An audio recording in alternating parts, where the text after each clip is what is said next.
you ever considered hiring a personal coach? I'm currently training to become a certified professional coach, and I will begin accepting a limited number of clients in November of 2019. The key tool of coaching is asking empowering questions to help clients live more fulfilling lives. If you think you might benefit from this approach, you can learn more by emailing me at brainsciencepodcast@gmail.com or visit brainsciencepodcast.com/coaching. Welcome to Brain Science, the podcast where we explore how recent discoveries in neuroscience are helping unravel the mystery of how our brain makes us human. I'm your host, Dr. Ginger Campbell, and this is episode 160. Today's episode is the beginning of a series of 4 shows about consciousness. I will begin the series with a discussion of several recent books on the subject, and then over the next 3 episodes, I'll have interviews with scientists who have just published new books on consciousness. Before I get started, I want to remind you that you will find complete show notes, including links to all the books that I talk about, at our website, brainsciencepodcast.com. You can send me feedback at brainsciencepodcast@gmail.com or submit voice feedback at speakpipe.com/Doc Artemis. You can also post comments on our Facebook fan page, the Brain Science Podcast.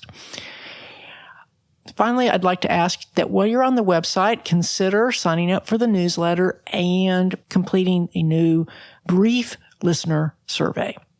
So, what is consciousness? Strangely enough, as we shall see, even amongst scientists, there's no one single agreed upon definition. It was actually a different question that originally led me to start this podcast back in 2006. I became fascinated with an area of philosophy known as philosophy of mind, which led me to writers like Patricia Churchland and Daniel Dennett. These were writers who were fascinated by the question, how does the brain create consciousness? So even though we don't talk about consciousness in every episode, it is a key element in unraveling the mystery of how our brains make us human. Recently, I had an influx of books on the topic, and I realized that there's really no way to devote a single episode to every book. That's the reason why I'm taking this unusual approach. I'm going to give you an overview of several recent books that represent diverse viewpoints. Then, if all goes as planned, over the next 3 episodes, I'll feature Joseph Ledoux, Michael Graziano, and Christoph Koch. We've got a lot to cover, so let's get started. The books I'm covering today were written between 2014 and 2018, so as far as I know, they represent the latest ideas of their authors. I'm going to give the authors and book titles as I go along, but if you're curious, you'll be able to see the complete list in the show notes that appear in most podcasting apps. As I mentioned, these books represent a cross-section of viewpoints, but there are several that they share. All the authors agree that consciousness requires a brain, that consciousness is a product of evolution, and that consciousness is embodied. There were several key questions that I wanted to cover for each author. Besides the obvious, what is your definition of consciousness? There's a question of, well, what other animals are conscious? What is the role of emotions? Could artificial intelligence become conscious? And what about the so-called hard problem of consciousness, which is, why does it feel like anything? What the subjective piece of experience? So before I get into the individual books, I need to make a few other comments. First, one goal of this episode is to explore consciousness as an example of how science works. This is will include considering the role of definitions and the role of interpreting data. Beyond the idea that the brain is the seat of experience, neuroscience lacks a single overlying theory of consciousness. This is not necessarily a bad thing, but it does mean that how data is interpreted is not always explicitly tied to a theoretical outlook or prediction. This is where real-life science often differs from the scientific method you were taught in high school. You know, the one that says that you make an observation, you come up with a theory, and then you test the theory. However, notice that what I said was that how the data is interpreted is not always explicitly tied to a theoretical outlook or prediction. I said explicitly because implicitly, experiments are almost always designed with some expectation of how they will turn out. In fact, in recent years, partly because of the way science is funded, it has become almost impossible to do any science aimed solely at discovery. The bias against discovery for its own sake has become so strong that efforts of this sort tend to be called fishing expeditions.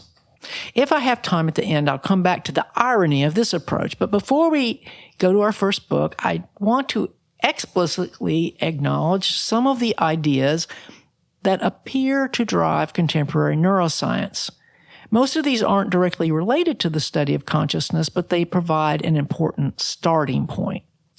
Number one is what's called the neuron doctrine, the idea that neurons are the key players in the brain, and glial cells are still largely ignored. Next, there are modular viewpoints of the brain, in contrast to the idea that networks are more important.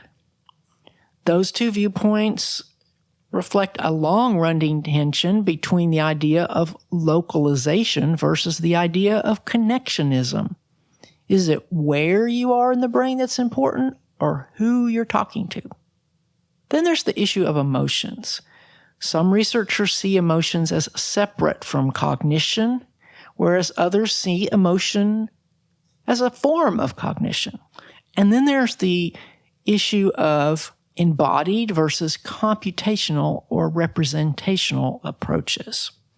Now, these topics are beyond the scope of this episode, but they have been discussed in past episodes, so I encourage you to explore the back catalog of brain science if these are new ideas to you. The first book I want to talk about is Consciousness and the Brain, Deciphering How the Brain Codes Our Thought by Stanislas Dehaene. This book was written in 2014. Dehaene is a leading researcher who has previously published two other highly regarded books, The Number Sense and Reading in the Brain. I mention these books because in 2014, he is discussing about 15 years of research, some of which was previously discussed in his older books. As a Frenchman, Dr. Dehaene brings a unique perspective to his discussion of the issue of consciousness.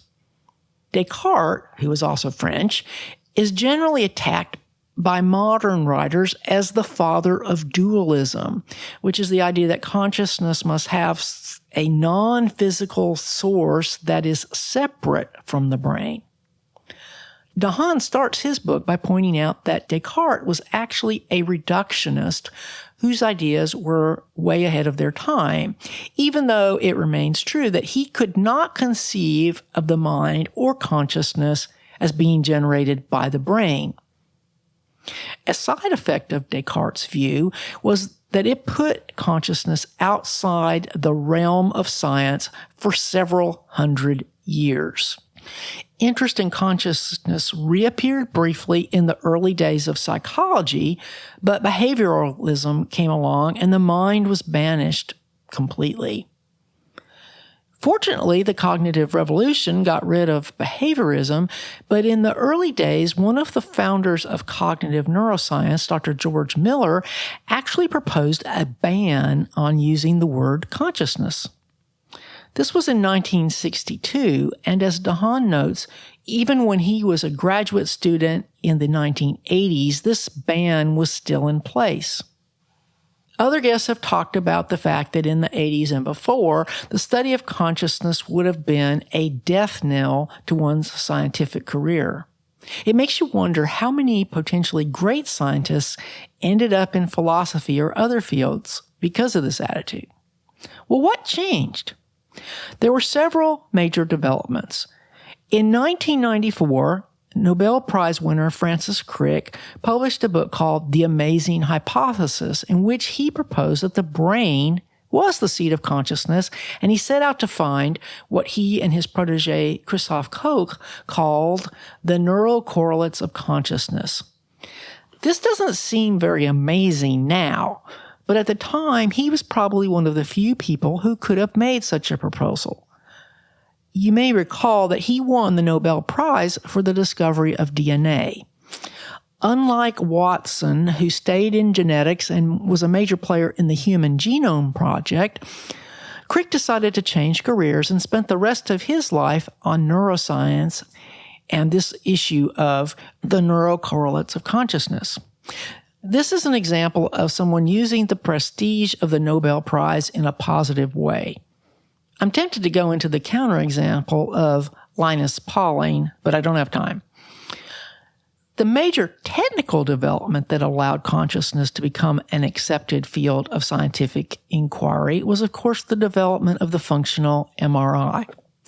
It's hard to fathom the impact, both positive and negative, of this technique because it's become so ubiquitous. So Dehaene provides us valuable background to set the stage for explaining his experimental approach. So how does one move the study of consciousness into the lab? Dehaene says there are 3 key ingredients. First, we need to have a better definition of consciousness. Then, we need to find a method to manipulate consciousness experimentally. And we need a new respect for subjective phenomena. Because Dehaene's goal was to study consciousness experimentally, he decided to narrow his work down to the study of conscious access. Because it's well-defined, easily studied, and the gateway to more complex forms of consciousness. In response to the claim that phenomenal experiences, or qualia, can never be explained scientifically, Dehaene writes on page 10, quote, I will argue that the notion of a phenomenal consciousness that is distinct from conscious access is highly misleading and leads down a slippery slope to dualism. We should start simple and first study conscious access. Once we clarify how any piece of sensory information can gain access to our mind and become reportable, the insurmountable problem of our ineffable experience will disappear, end quote. So the basic experiment that he performed in various versions was to look for the difference in the brain between what happens when a person is aware of an object and when they are not. Now, this has become a very standard approach, but he says that in the beginning, this was a revolution in psychology because it meant that subjective reports had to be taken seriously. This is difficult to appreciate now, since using fMRI as an experimental tool would be very limited if scientists discounted the experiences and reports of their subjects. But we must remember that in the first half of the 20th century, according to Dehaene, quote, behaviorists had ousted introspection from the science of psychology, end quote. One thing Dehaene emphasizes is that he reviews the reports of his subjects as a form of what he calls raw data. The goal was to discover what sort of neural signatures were associated with the conscious perception of an object. The tools he used included EEG and fMRI. This led to what he now calls the global neuronal workspace theory, which basically says, as I quote from page 13, consciousness is global information broadcasting within the cortex. He also thinks that giant neurons may have a key role. So why consciousness? What is it good for? It adds, according to Dehaene, functionality, the ability to hold information in mind, and flexible behavior. These attitudes toward consciousness are shared by most researchers in the field. I want to share a tool with you that will help you to take control of your time by handling repetitive typing tasks. It's called Text Expander, and it's available for both Mac and Windows. With Text Expander's intuitive visual interface, you can create snippets containing words, phrases, and even entire documents. When I got the opportunity to include Text Expander as an advertiser on Brain Science, I was really excited because this is a tool I literally use every day. If you would like to get 20% off your first year of Text Expander, just go to textexpander.com/podcast and be sure to tell them that you heard about it on Brain Science. That's textexpander.com/podcast. Now, I want to look at Dehaene's work in more detail because it's an important foundation for the rest of our discussion for today. Now, Francis Crick, as I mentioned before, was a pioneer in consciousness study, and he started with vision. For one thing, we have tools like visual illusions. These are subjective but highly reproducible. Well, what about the decision to choose conscious access? Well, when we say it was a well-defined question, it is, can you see the stimulus? Yes or no? Well, what about attention? Experiments have shown that attention can actually be manipulated outside of our conscious awareness. And this means that attention and conscious access are what scientists call disassociable. So what about vigilance? According to Dehaene, wakefulness, vigilance, and attention enable conscious access, but they are separate. Now, Dehaene acknowledges that his definition of consciousness is not the only possible one. He even talks about Damasio's definition of the self in the act of knowing, which I'll talk about in more detail later.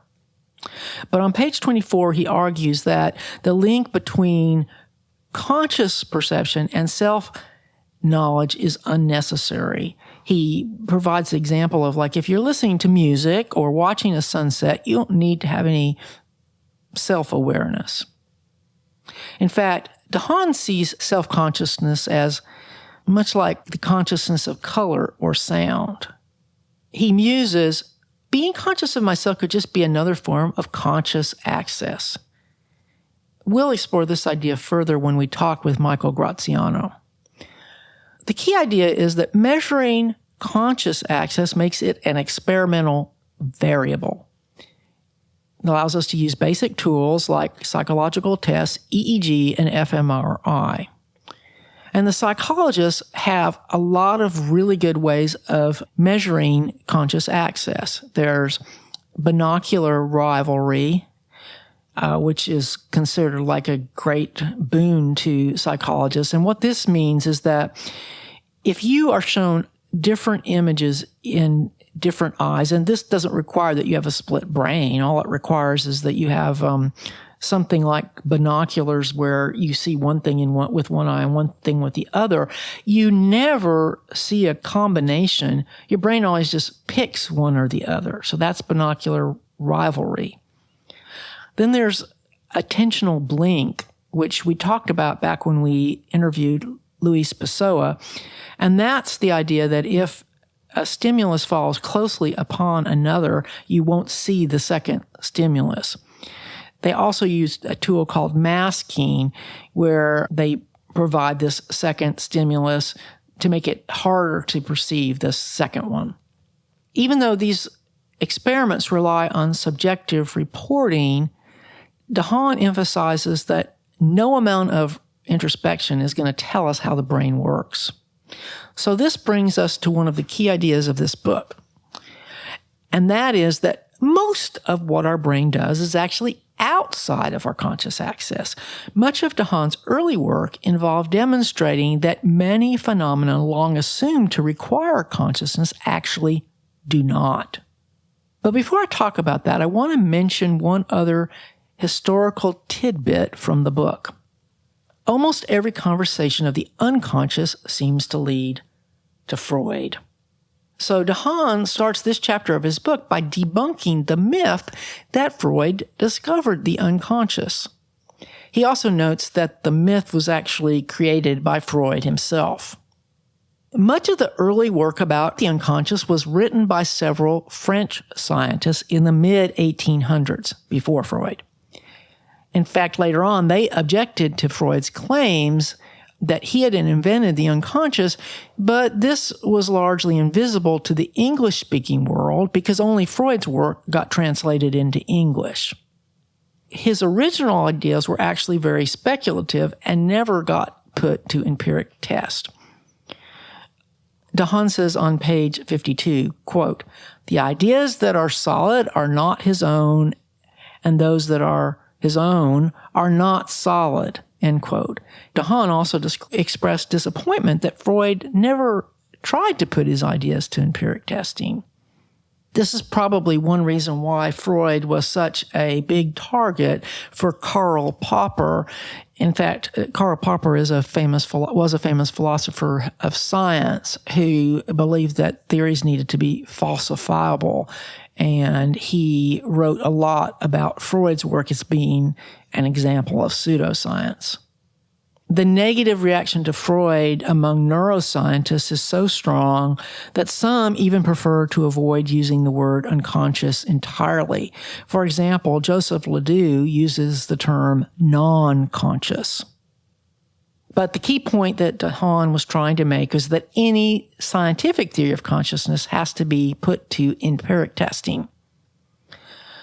So let's briefly consider some other theories of consciousness that have failed to stand up to empiric testing.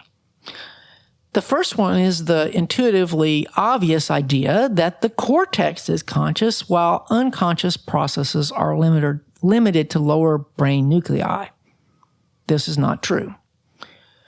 Another idea was the idea that only the left brain was conscious since it's the center of language, but split brain experiments have certainly shown that the right hemisphere is capable of consciousness. And then there was the idea that some cortical circuits are conscious, but others are not. But on page 53, Dehaene says, virtually all the brain's region can participate in both conscious and unconscious thought. So, as I mentioned, Dehaene did a bunch of work showing that a lot of things can be done without consciousness.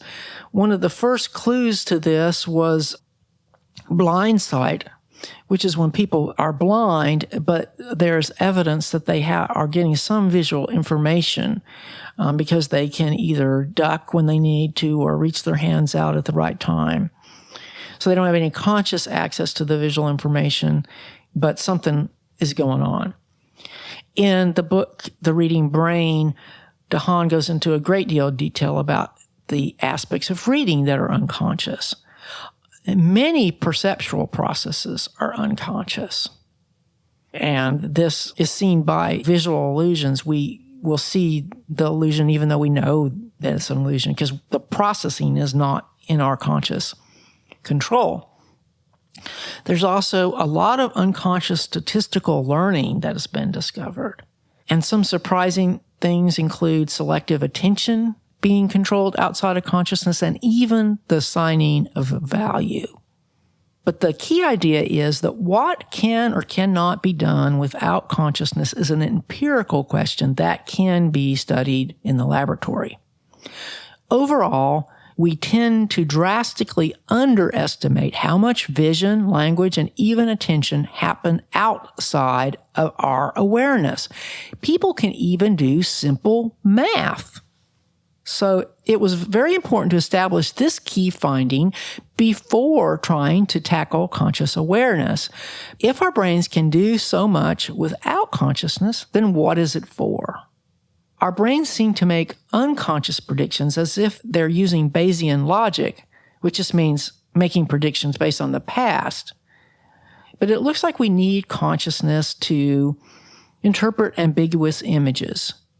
Remember that when we have an ambiguous image or binocular rivalry, what we see consciously always alternates. It never gets combined.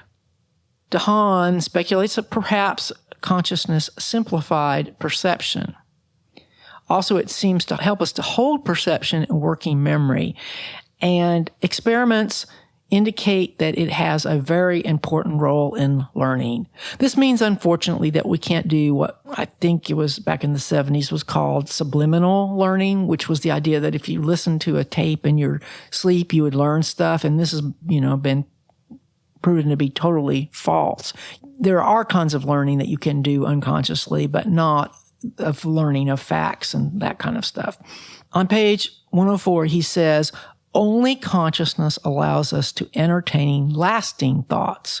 It also allows us to create algorithms, which is a step-by-step conscious way of solving a problem.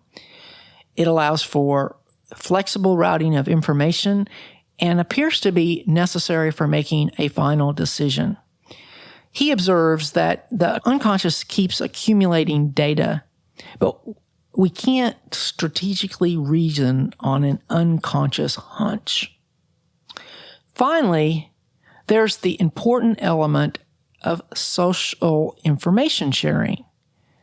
Dehaene observes that this is another reason for abstracting the details, because he observes that consciousness condenses information. Dehaene's take on the self is explained on page 112 when he says, quote, our self is just a database that is filled through social experience, end quote. He also calls consciousness the mind's virtual reality simulator, which is his way of pointing out the fact that we use consciousness to imagine what would happen if we make different choices.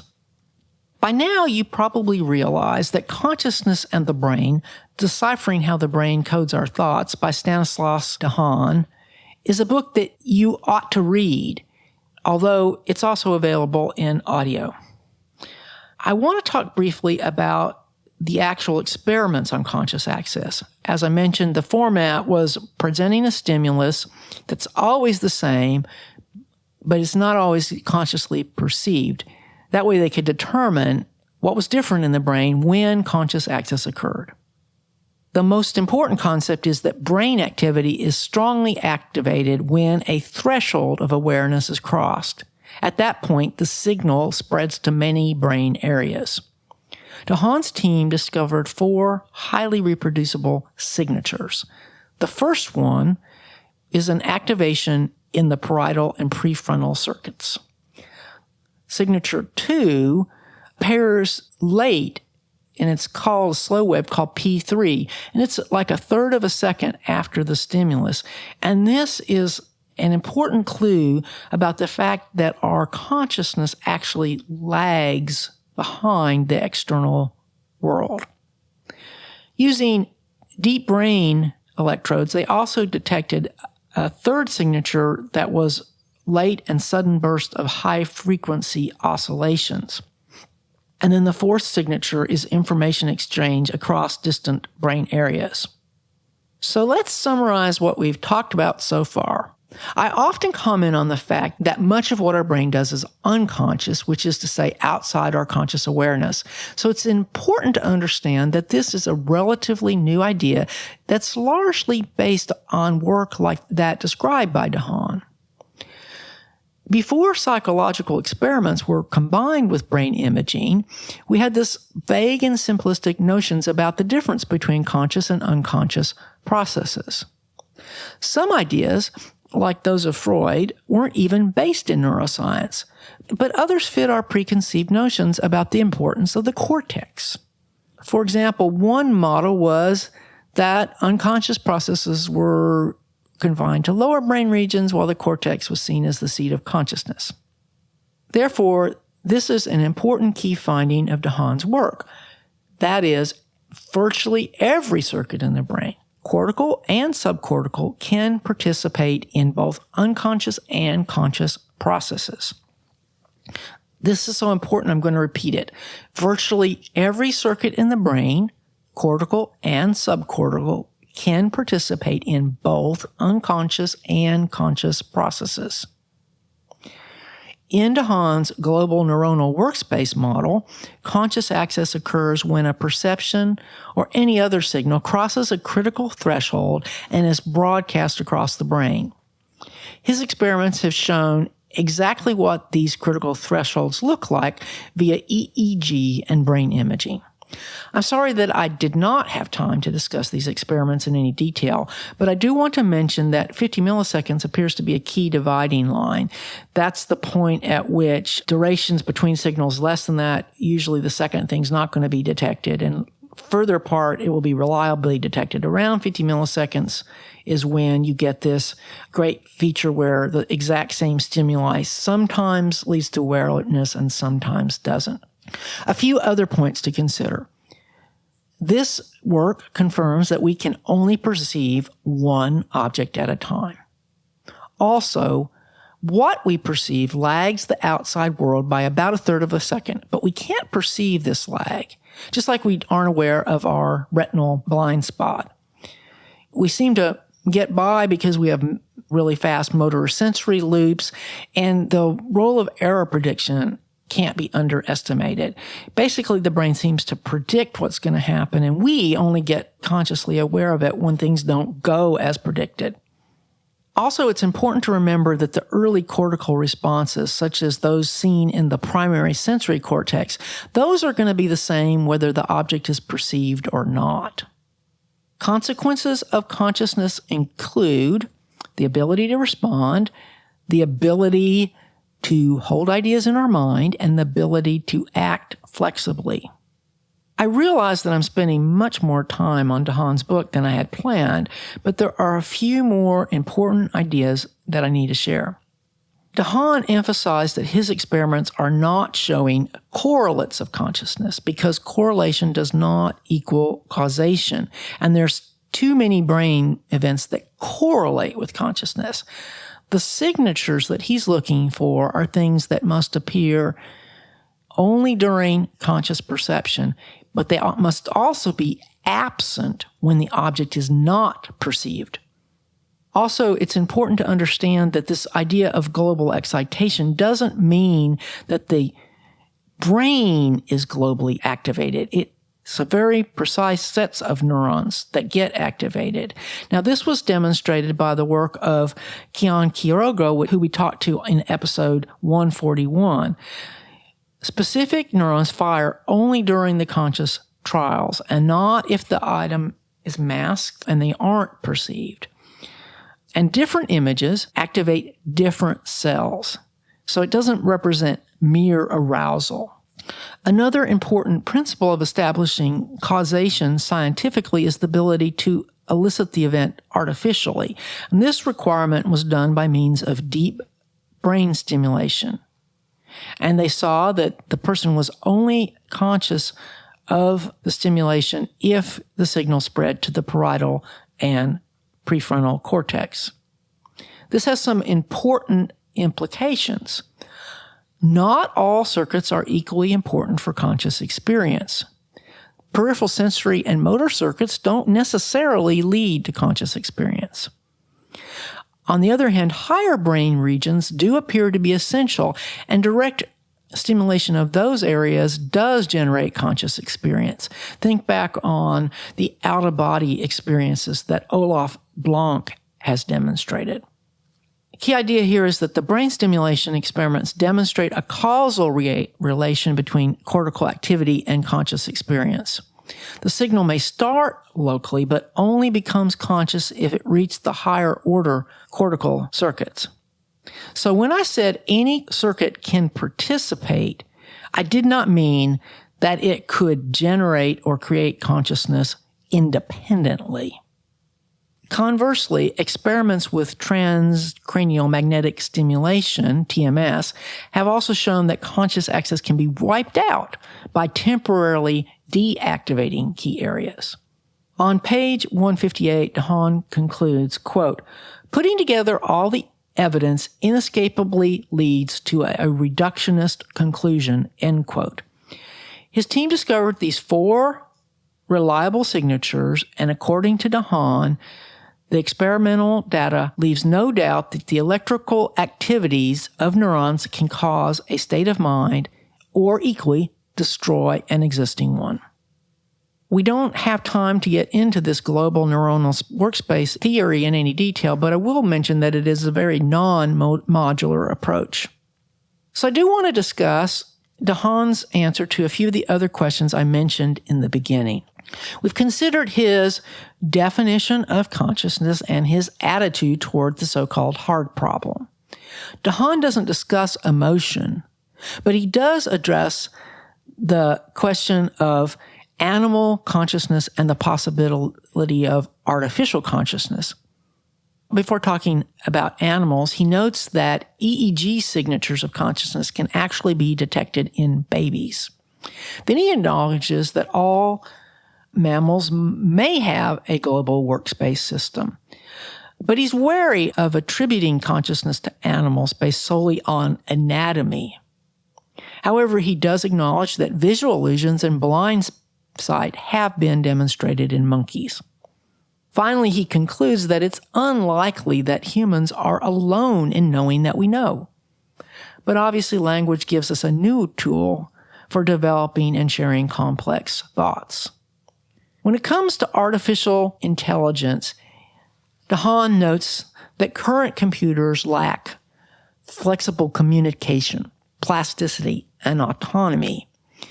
But on page 161, he says that, at least in principle, I see no reason why they would not lead to artificial consciousness.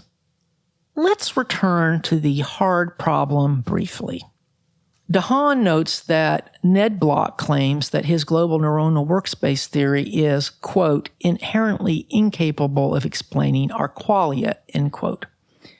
He also mentions that David Chalmers says it will never explain first-person subjectivity.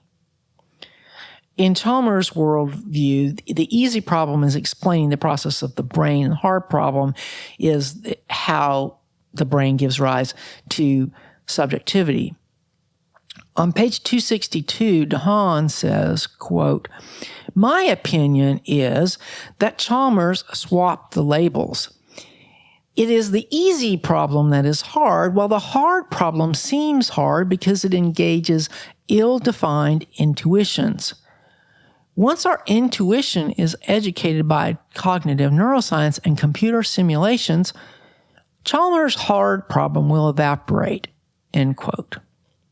I'll come back to this issue later, but before I move on, I want to mention one other issue that Dehaene discusses, which is the idea of the brain as a quantum computer. He points out that this idea rests on no solid neurobiology or cognitive science. There's a very simple reason why this idea is unlikely to pan out. The human body is too warm. Quantum computing requires extremely cold temperatures, otherwise this whole quantum coherence disappears. Another issue is the time scale. We measure the activity of the brain in milliseconds, while quantum decoherence occurs in the femtosecond time scale, and that's 10 to the minus 19 seconds. The main reason I've never taken quantum theories of consciousness seriously is that the scale seems all wrong. Quantum mechanics operates at the level of the very small, as in subatomic particles, not at the level of cells or even molecules within our cells. One famous theory of quantum consciousness posits that microtubules are a key structure. They're actually pretty large, about 20 nanometers in diameter, and they're part of what is called the cytoskeleton. They're present in various types of cells and have different functions in different cells. For example, they're involved in the mitotic spindle, an organelle that participates in cell division. In neurons, microtubules appear in both the axon and in dendrites. And there is evidence that different microtubule-associated proteins play a crucial role in the structural differences between dendrites and axons. The microtubules run down from the soma, down the length of the axon to the terminal where the neurotransmitters are released, and they appear to be very important for axonal transmission. They're also important in the hair cells of the cochlea. If you're interested in a physicist's take on the issue of consciousness, I highly recommend The Big Picture on the Origins of Life, Meaning, and the Universe Itself by Carroll. This was published in 2016. Dr. Carroll is a highly respected theoretical physicist at Caltech. He's also a prolific writer and excellent science communicator. I won't have time to discuss Carroll's book in any detail, but he does address the issue of the hard problem, and he comes down on the side that it isn't a problem at all, just what he calls a matter of conceptual confusion. More importantly, he writes, quote, "Consciousness isn't an illusion, but it doesn't point to any departure from the laws of physics as we currently understand them," end quote. Carroll has interesting takes on all the famous thought experiments, including the Chinese room, Mary the color scientist, and even Chalmers' zombies. But most importantly, he explains the distinction between so-called quantum consciousness and the speculation that quantum processes play a role in the brain. I want to read you some excerpts from the bottom of page 367. The possibility that consciousness plays a role in understanding quantum mechanics has lost almost all of whatever support it may have once enjoyed. These days, we understand quantum mechanics a lot better than the pioneers did. We have very specific and quantitative theories that can plausibly explain exactly what happens during the process of measurement without any need to invoke consciousness. We don't know which, if any, of these theories is right, so mysteries remain. But even without having the final answer, the very existence of respectable alternatives tends to make the way out ones seem less attractive. Some people have an inordinate fondness for way out possibilities and will grab onto their associated buzzwords and use them for their own ends.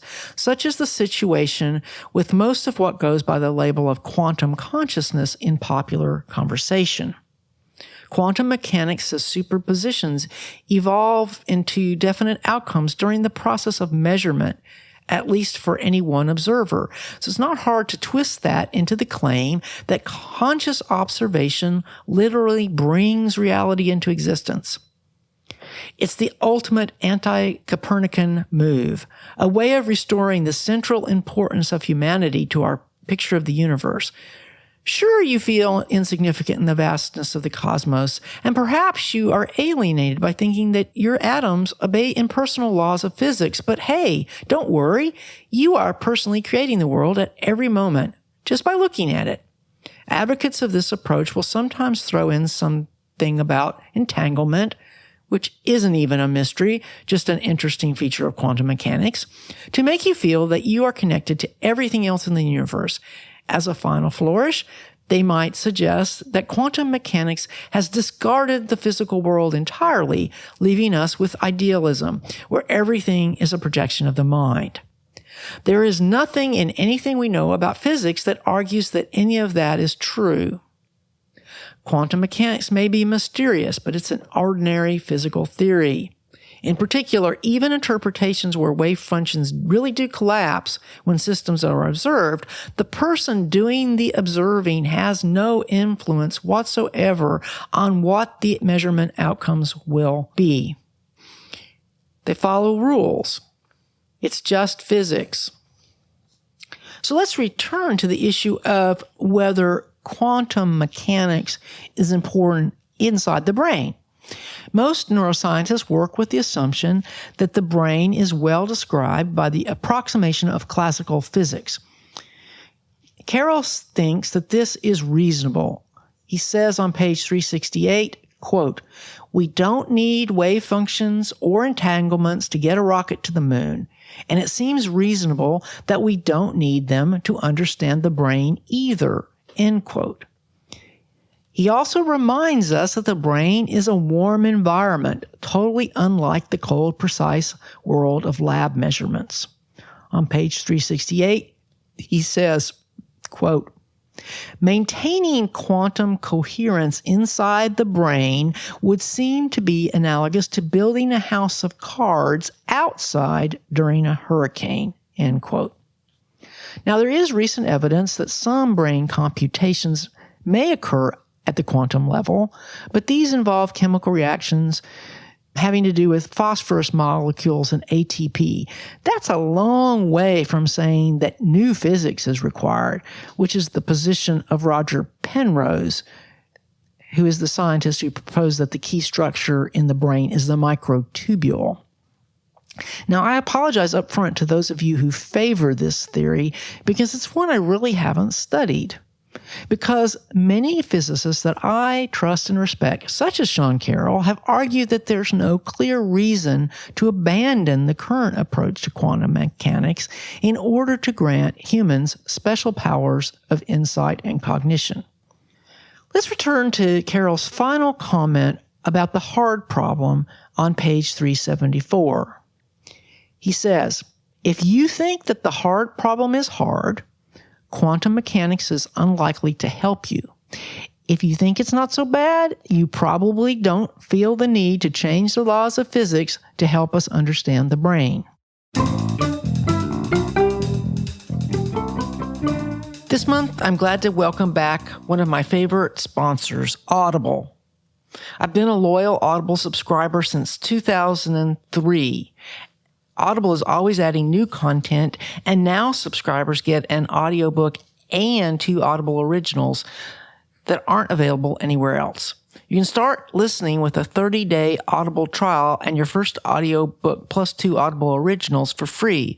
Just visit audible.com/ginger or text ginger to 500-500. Many of the books featured on Brain Science are available on Audible. This includes the 2 books I just talked about, Consciousness and the Brain by Stanislas Dehaene and The Big Picture by Sean Carroll. I particularly appreciate the fact that Carroll does his own narration because he has such an engaging voice. So if you aren't already a member of Audible, you can begin your 30-day free trial by going to audible.com/ginger or text ginger, GINGER, to 500-500.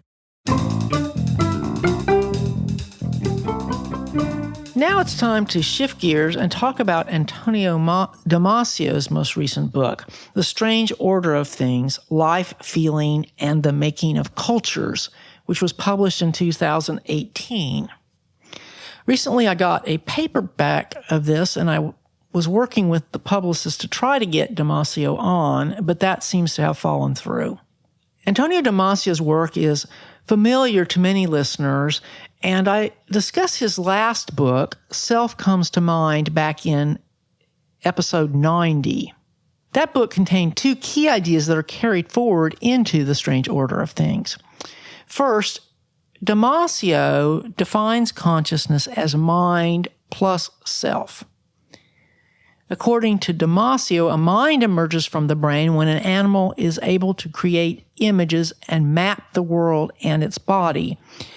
But in Damasio's definition, consciousness requires the addition of self-awareness. Second, in Self Comes to Mind, Damasio argued that consciousness begins at the level of the brain stem, which is the location of what he called primordial feelings. He argued that the self was built up in stages, starting with the proto-self, which is made of primordial feelings, affect alone, feeling alive. Then the core self is when the proto-self is interacting with objects and images such they are modified and there's a narrative sequence. And then finally comes the autobiographical self. For Damasio, mind precedes consciousness. and consciousness includes wakefulness, mind, and self. He also calls consciousness the feeling that my body exists independent of other objects. In The Strange Order of Things, Damasio builds on these key ideas, but his primary purpose seems to be to argue that affect or feelings came first, long before consciousness. Many of you will recognize that this idea was similar to what Jacques Panksepp argued. Damasio argues that feelings evolve from homeostatic signals, and therefore affect evolved very early. He calls this the strange order of things because this viewpoint is opposite from what many other scientists assume. Another thing that Damasio emphasizes is the importance of embodiment, which is a direct result of seeing homeostasis as the primary mechanism driving life. He explicitly states that feelings are mental experiences that are conscious by definition. A common view is that feelings are designed to allow movement, but Damasio argues on page 105 that, quote, feelings are primarily about the quality of the state of life in the body's interior, end quote. On page 108, he says that the emotive responses triggered by sensory stimuli are the qualia of philosophical tradition. Thus, he actually sees subjectivity as what he calls, quote, the critical enabler of consciousness. That's on page 148. With regards to animals, he acknowledges that animals with complex brains may have layered feeling states. I continue to find Damasio's distinction between feelings and emotions confusing because he doesn't always use the words consistently. Sometimes he seems to be using emotion to mean an affective process while restricting the word feeling to the conscious experience. There are two problems. One is he isn't consistent, but the other bigger problem is that no one else follows this convention, and in day-to-day conversation, emotion and feelings tend to be used interchangeably, even by scientists. However, his main point is that affective experience, whatever you want to call it, evolved very, very early.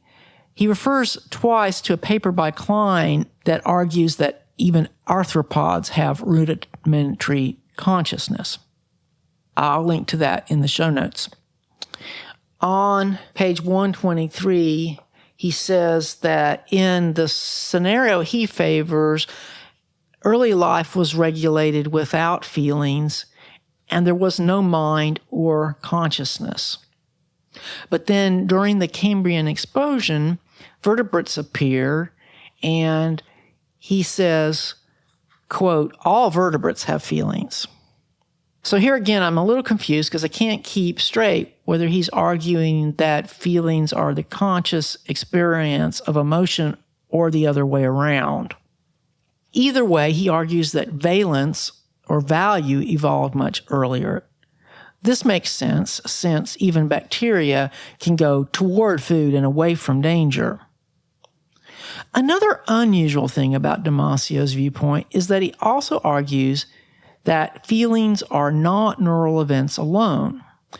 In his early writing, Damasio argued for the James Lange model, which says that feelings or emotions are our interpretations of body signals, such as when our heart is beating fast and then we feel frightened. In Self Comes to Mind, he acknowledged the importance of the subcortical circuits in generating emotions. But then in this book, on page 125, after writing that feelings are not neural events alone, he says at the end of a paragraph, feelings are through and through, simultaneously and interestingly, phenomena of both bodies and nervous systems. Some of you will likely resonate with his rejection of the idea that feelings or emotions are constructed in a manner similar to perceptions. Here's what he writes on page 127. It should be obvious that nothing faintly comparable occurs regarding the relation, for example, between the nervous system and an object we see or hear. Objects seen or heard stand removed from the sensory apparatus that is capable of mapping their features and perceiving them in the proper sense of the term perception. There is no natural, spontaneous interaction of the two parties. There is distance, indeed often a great distance.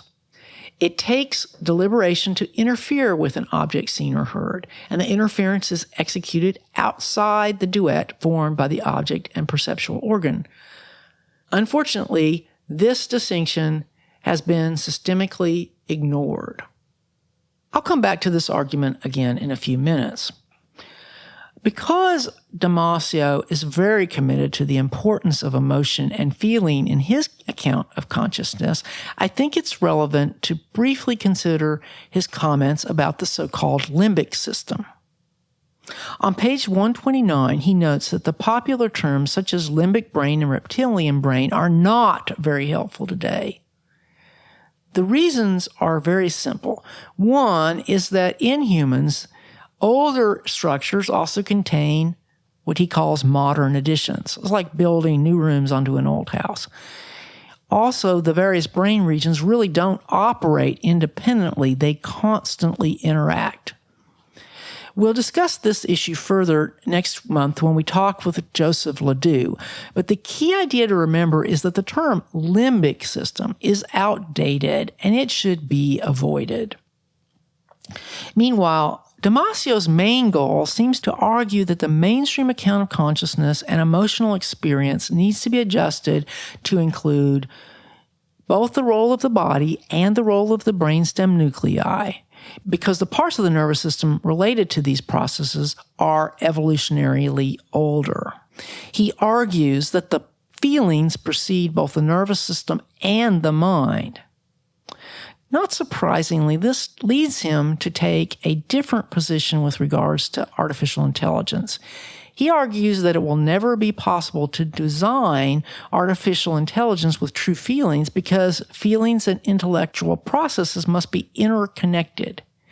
The basic idea seems to be that the feelings come from the body, not from the mind alone. This is an extremely embodied approach since he argues that feelings came before consciousness. He has this sequence: feelings, then nervous systems, then minds, then consciousness. According to Damasio, a mind requires both a body and a brain.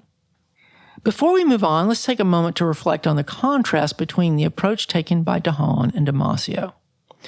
Dehaene used a very operational definition of consciousness and focused his efforts on trying to answer the question of how the brain generates conscious access. In contrast, Damasio's approach is to expand our view of consciousness beyond just what the brain does and to include the body. So next we're going to talk about a book by Daniel Dennett called From Bacteria to Bach and Back: The Evolution of Minds. This book was published in 2017. Now, Dennett's approach is much more brain-centered than Damasio's. Early on, he quotes Francis Crick as saying, "The mind is just the brain." This book is a good review of the evidence for what Dennett calls a scientific materialistic theory of the mind. His approach is very different from the other authors I review, partly because he's a philosopher and also because his primary goal seems to be to show that consciousness is a product of evolution.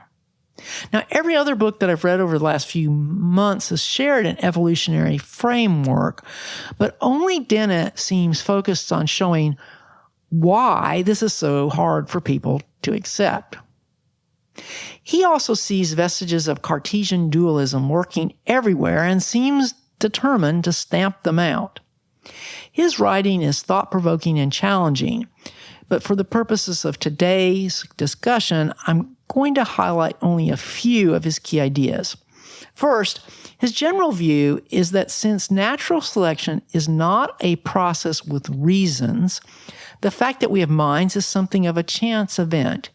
He actually writes at one point, quote, brains are more like termite colonies than they are intelligently designed corporations or armies, end quote.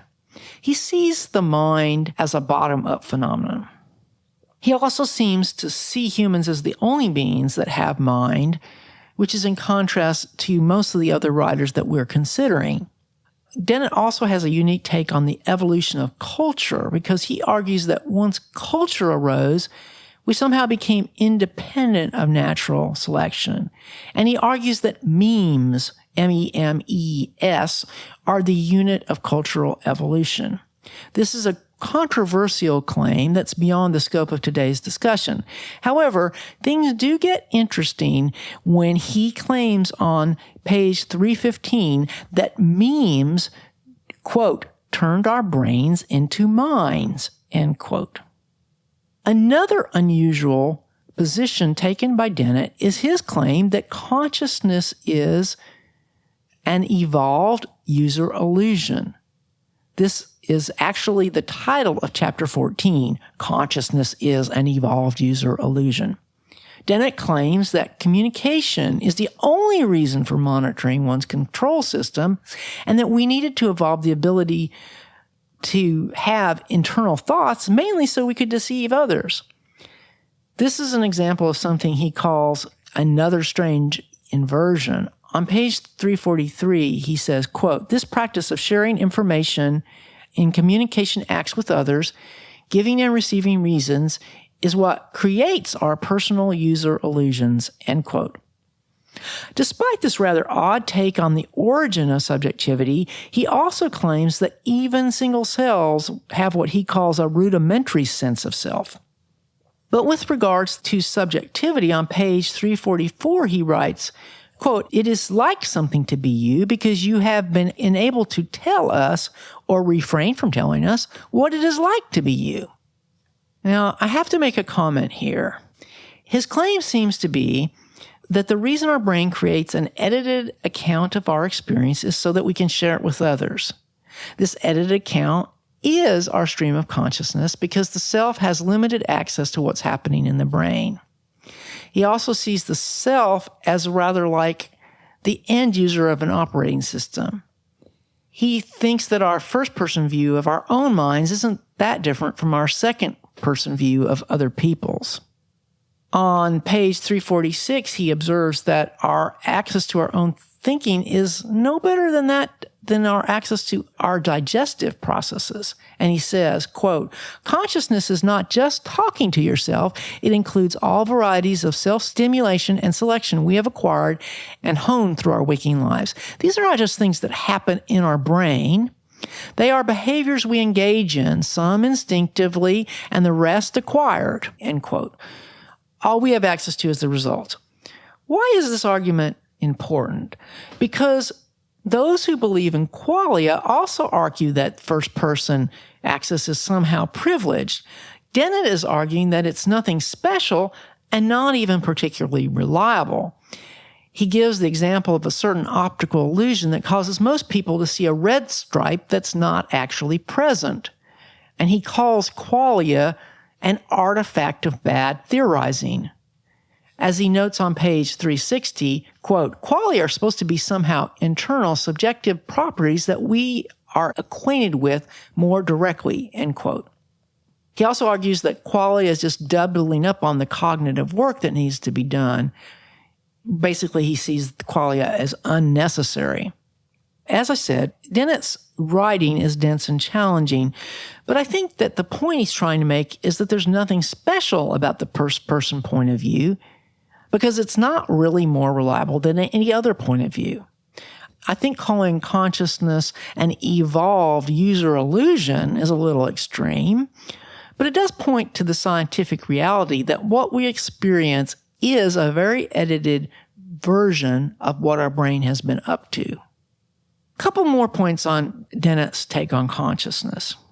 He seems to view human consciousness as a completely unique phenomena because of the role he attributes to communication and culture.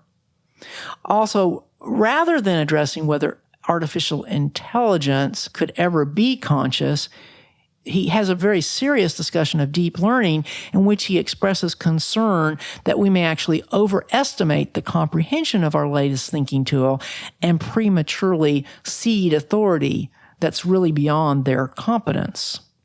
After reflection, I realized that maybe one of the things that he's really trying to get to when he calls consciousness a user illusion is this idea that we have direct access to our experience. Because that really is a part of the argument of those who argue that consciousness cannot be captured by a description of what the brain does, and the argument that consciousness is a direct experience.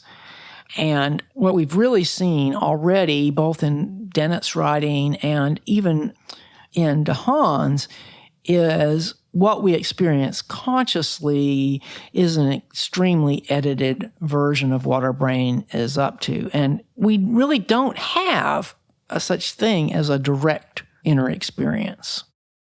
Next up, we're going to talk about Consciousness Demystified by Todd, Feinberg, and John Mallatt. This was also published in 2018. It's a follow-up to their book, The Ancient Origins of Consciousness, which we discussed with John Mallatt back in episode 128. Now, in this book, they take a much broader view of consciousness than either Damasio or Dehaene. Their last book focused on which animals are conscious. This one focuses on the nature of consciousness and sets out to solve the hard problem through a method they call neurobiological naturalism, which is an elaboration of philosopher John Searle's biological naturalism. The goal is to bridge what's seen as an irreducible gap between what the brain does and subjective experience, which means explaining what they call the uniqueness of subjectivity. Their argument rests on three principles. First, life.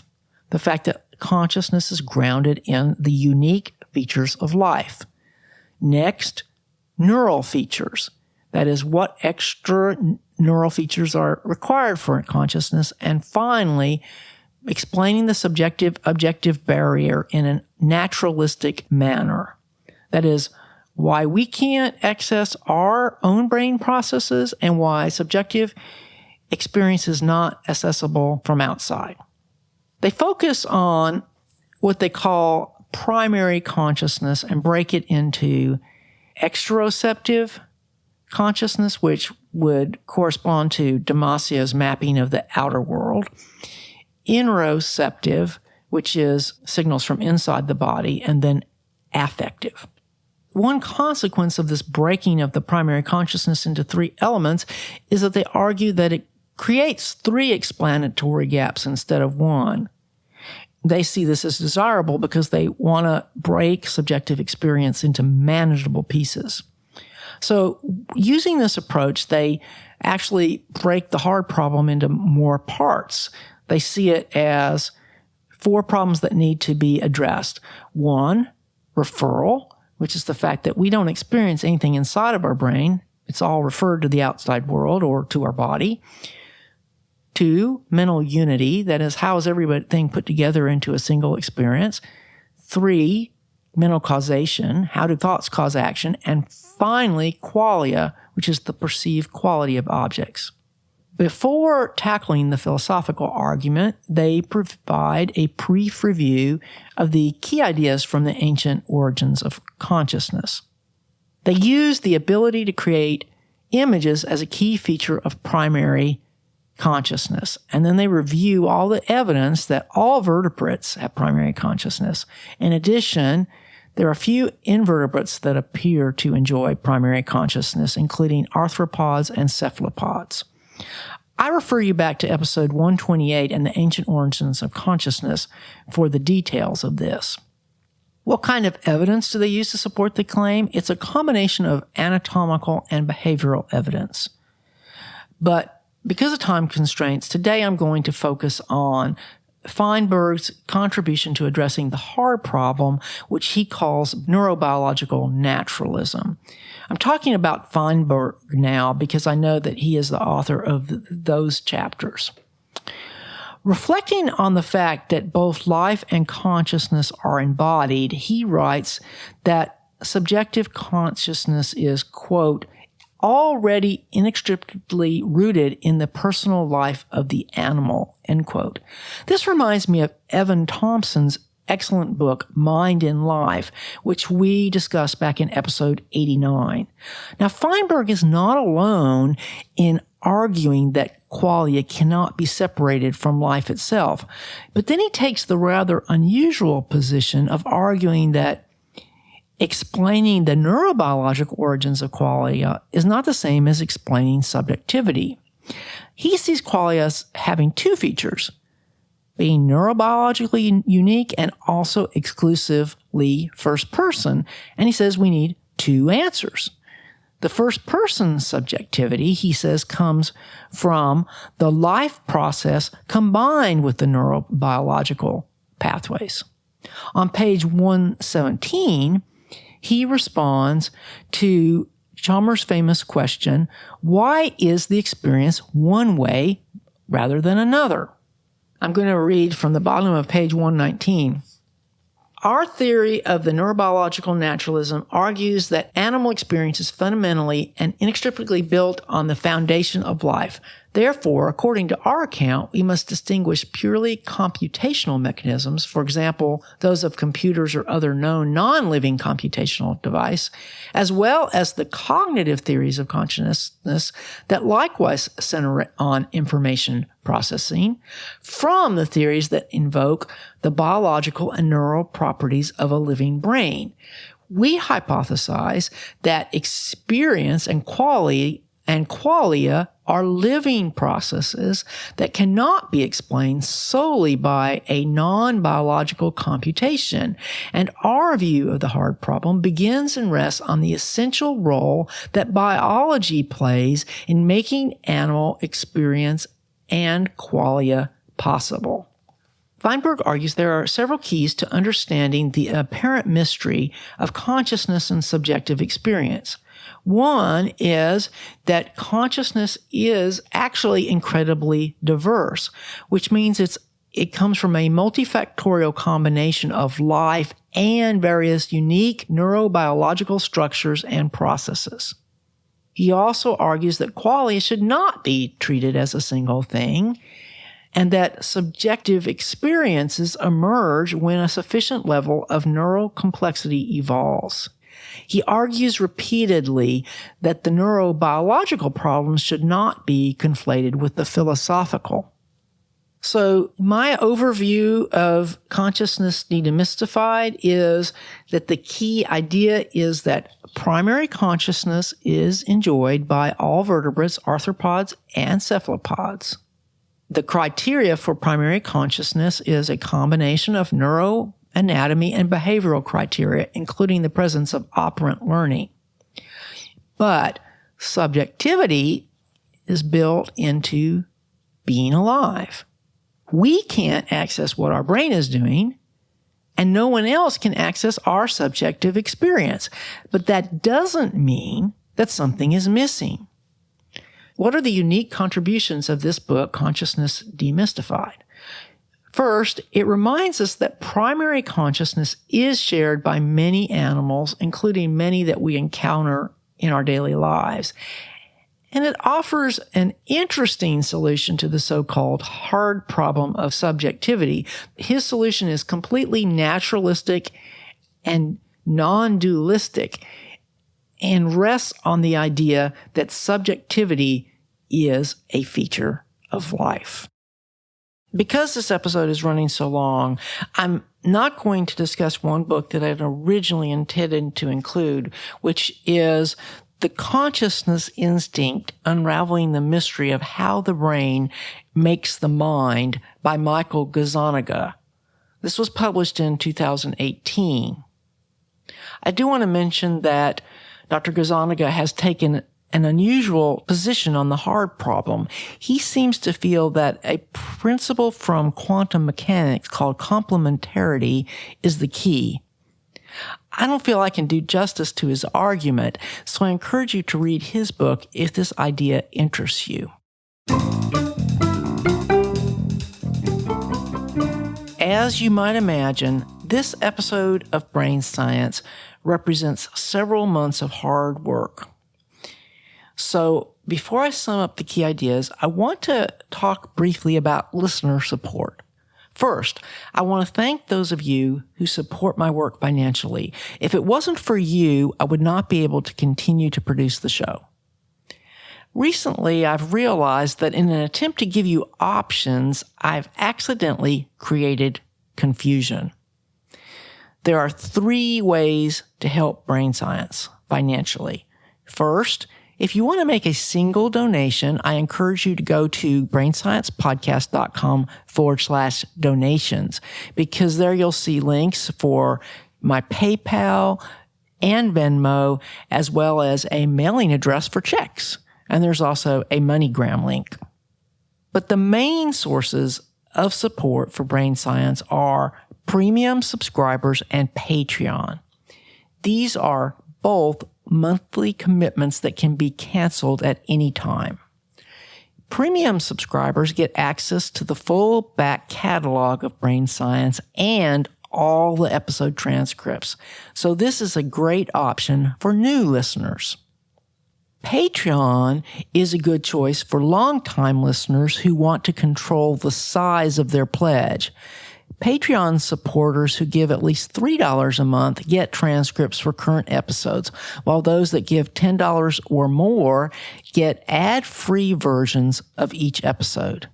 Also, whenever I can, I try to release the ad-free version at least a day early. In the past, I've mentioned that the free mobile Brain Science app is a great way to consume premium content. This is because you can log into your premium account inside the app. This works because the app and the premium subscription are both managed by Libsyn.com, which is my long-standing hosting company. But Patreon is totally separate.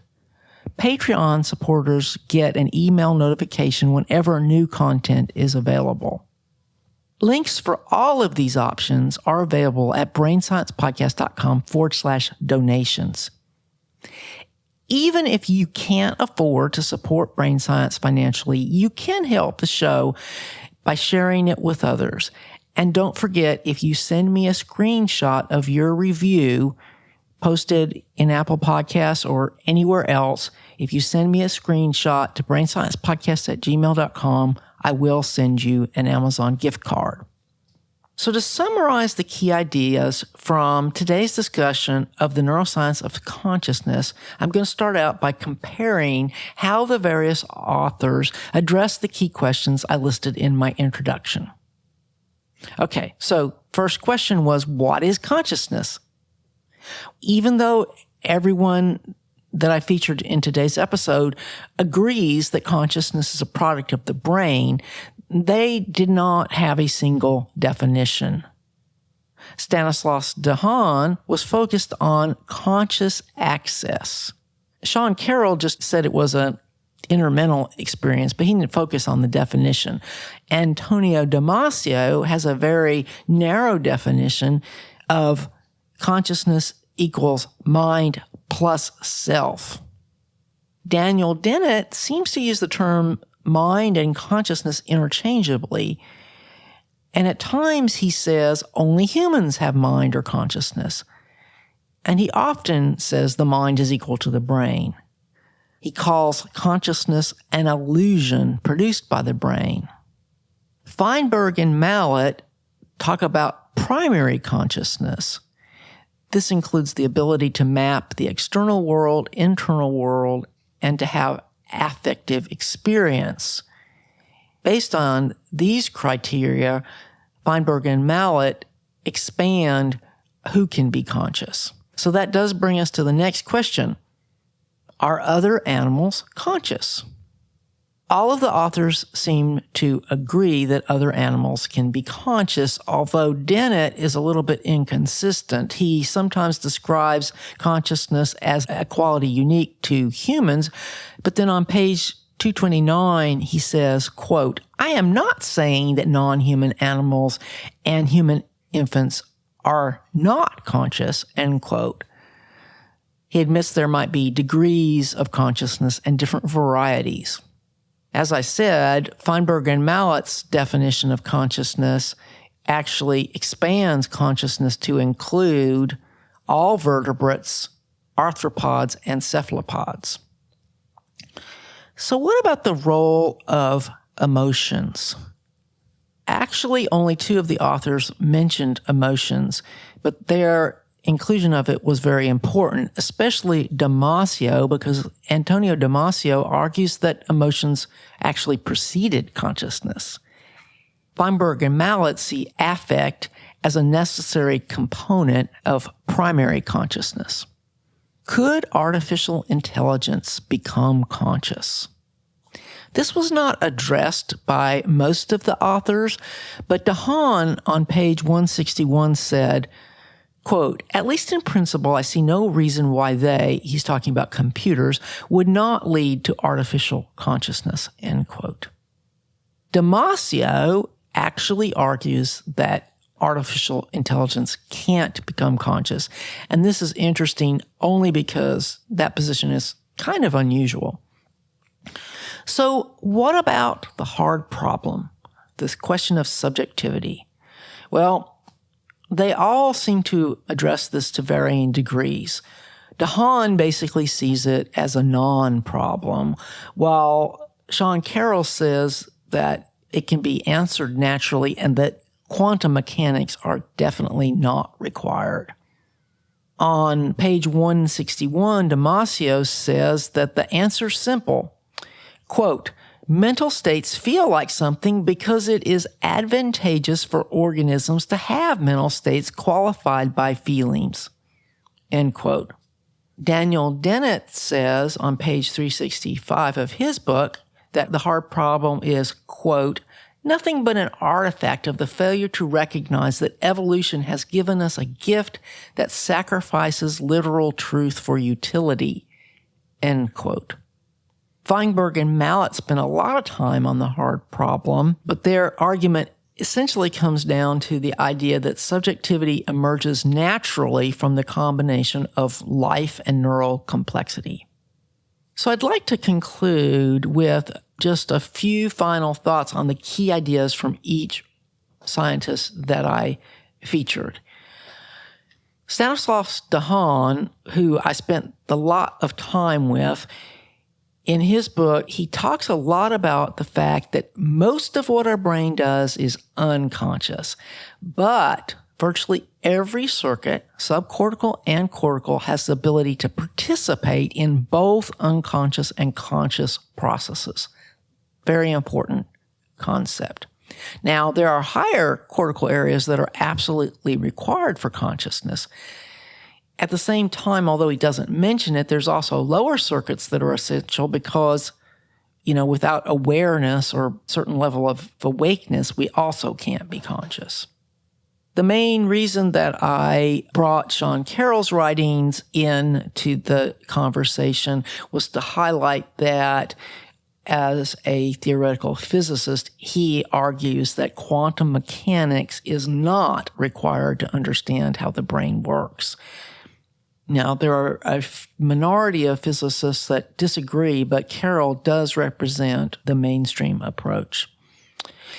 Antonio Damasio argues that the role of emotion is underappreciated. He goes as far as to argue that feelings preceded consciousness.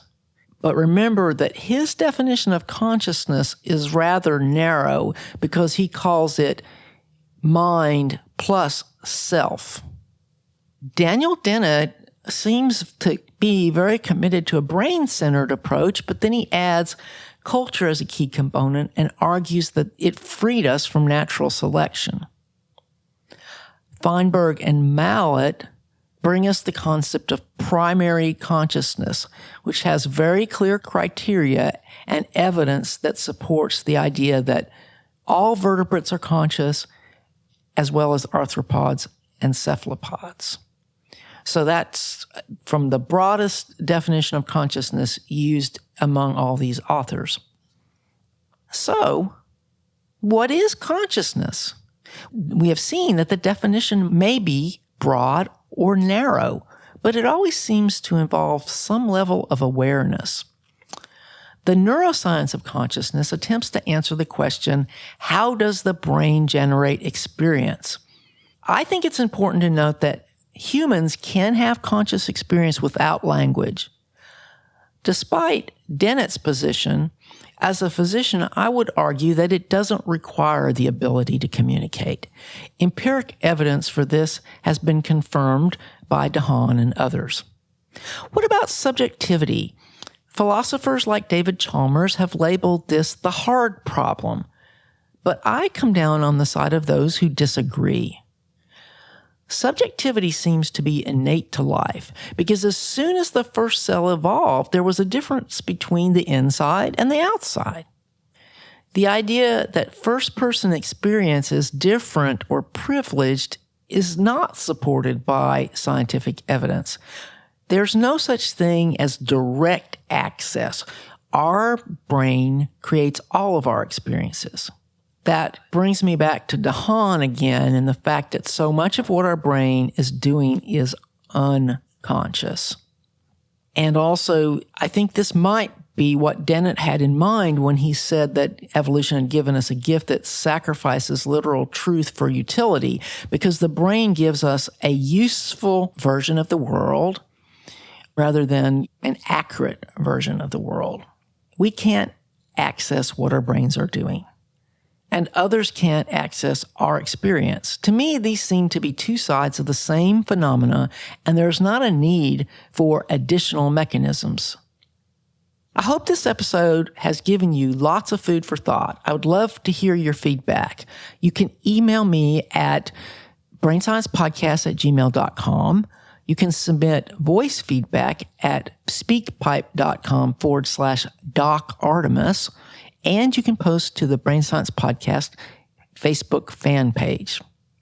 Next month, I will be interviewing Joseph Ledoux about his brand new book, The Deep History of Ourselves, the 4 billion year story of how we got conscious brains. And we will explore his take on what we currently know about consciousness. In the meantime, I hope you'll listen to my other podcasts, Books and Ideas and Grain Rainbows. I really love doing Books and Ideas because it gives me a chance to talk to interesting people from a wide variety of fields. This month's episode is an interview with Dr. Pamela Gay from Astronomy Cast, and I really hope you'll check it out. Thanks again for listening. I look forward to talking with you again soon. Brain Science is copyright 2019 to Virginia Campbell, MD. You can copy this episode to share it with others, but for any other uses or derivatives, please contact me at brainsciencepodcast@gmail.com. The new theme music for the Brain Science Podcast is Mindfire by Tony Catraccia. You can find his work at syncopationnow.com.